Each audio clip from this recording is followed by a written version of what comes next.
Hello guys, তো দেখতেই পাচ্ছ আজ তোমাদের সাথে শেয়ার করবো আর একটা নিমন্ত্রণ বাড়ির ভিডিও। আজ ছিল একটা কালী পুজোর নিমন্ত্রণ, তো সেখানে আমরা মিষ্টি নিয়ে গেছিলাম। ঠাকুরটা তোমাদের দেখাতে পারলাম না, কারণ ঠাকুরটা বিসর্জন হয়ে গিয়েছিল পুজোর পরপরই।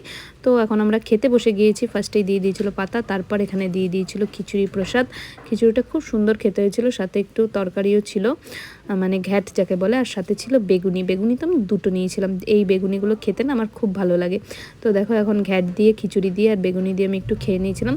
তারপর এখানে দিয়ে দিয়েছিল পোলাও আর আলুর দম। পোলাও তো কাজু কিশমিশে ভর্তি ছিল, দারুণ টেস্টি হয়েছিল। পোলাওটা বাসমতি রাইসের ছিল, গোবিন্দভোগ চালের ছিল না, তাও দারুণ টেস্টি খেতে হয়েছিল। আর সাথে দেখো আরেকটা বেগুনি নিয়ে নিয়েছিলাম। তারপর তো আমি টোটাল 3বার পোলাও নিয়েছিলাম আর 3বার আলুর দম নিয়েছিলাম। এত টেস্টি খেতে লাগছিল কি, মানে দারুণ হয়েছিল। পুরো পেট ভর্তি করে খেয়েছিলাম সেই দিন। আমি পেট ভর্তি করে কোথাও খাই না, সেদিনই খেয়েছিলাম, এত টেস্টি লাগছিল। তারপর এখানে দিয়ে দিয়েছিল চাটনি আর পাঁপড় আর একটা করে রসগোল্লা। তারপর বাড়ি আসার সময় পেয়ে গেছিলাম একটা হাজমলা।